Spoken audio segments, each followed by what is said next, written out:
కాంగ్రెస్ ప్రభుత్వం వచ్చి రాగానే జీరో బిల్ 200 యూనిట్ల వరకు మీకు కరెంట్ ఫ్రీ.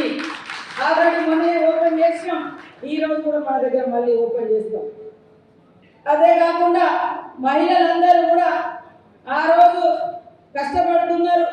ఇళ్ళల్లో పొగ గొట్టాలతోటి ఊది ఊది అనేక డబ్బకోశ వ్యాధులు వచ్చేది. వాస్తవానికి పేగులన్నీ అవసిపోయేది, కళ్ళల్లో నీళ్ళు వచ్చేది, కళ్ళ జబ్బులు, కడుపులో పేగుల జబ్బులు వచ్చి అవస్థ పడుతుంటే మరి కాంగ్రెస్ ప్రభుత్వ హయాంలో అనేక మహిళా గ్రూపులను ఏర్పాటు చేసి వాళ్లకు దీపాల పథకం ద్వారా మరి గ్యాస్ కనెక్షన్ ఇచ్చినటువంటి ఘనత కూడా ఆ రోజు కాంగ్రెస్ ప్రభుత్వం ఉంది. కాబట్టి కాంగ్రెస్ ఉన్నప్పుడు 400 రూపాయలకే గ్యాస్ వచ్చేది, గ్యాస్ సిలిండర్ వచ్చేది. ఈ బీజేపీ బీఆర్ఎస్ పాలనలో 1300 దాకా పెరిగింది. మరి అలాంటి దాన్ని మనం 500కే అన్నాక వాళ్ళకు 1000 తగ్గించినట్టు చేసింది. కానీ ఈరోజు మళ్ళీ కాంగ్రెస్ 500కే గ్యాస్ సిలిండర్ ఇస్తున్నది. అదేవిధంగా ఇళ్ళ నమూనా ఇందిరమ్మ ఇళ్ళను కూడా ఇవన్నీ రాకుంటే బాగుందని వాళ్ళు కలలు కంటారు. కానీ కాంగ్రెస్ ప్రభుత్వం ఎప్పుడు అధికారంలో ఉన్నా, ఎక్కడ అధికారంలో ఉన్నా ప్రజల సంపదను పెంచడం, మనం సంపద సృష్టించడం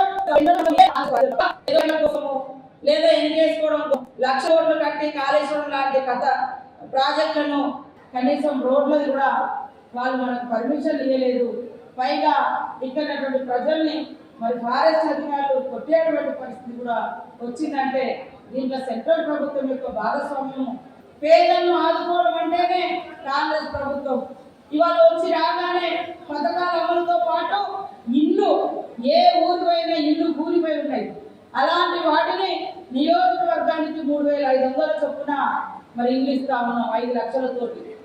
కనీసం ఈ టీఆర్ఎస్ ప్రభుత్వం కట్టిన ఇల్లు ఎక్కడైనా కడితే దాన్ని కూడా పంచలేదు, ఇవ్వలేదు. ఎందుకంటే కాంట్రాక్టుల కోసం కట్టింది తప్ప కర్షకుల కోసం, పేదల కోసం కాదు అనేది అర్థమవుతా ఉంది.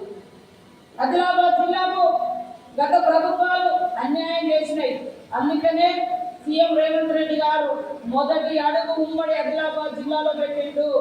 మీరు కుప్పి కానీ, కడెం కానీ, లేకుంటే ప్రాణహిత కానీ ఇట్లాంటి అనేక ప్రాజెక్టులను తీసుకొచ్చి 2 పంటలకు నీళ్ళు ఇవ్వాలన్నటువంటి లక్ష్యంతో పనిచేస్తున్నటువంటి ప్రభుత్వం కాంగ్రెస్ ప్రభుత్వం.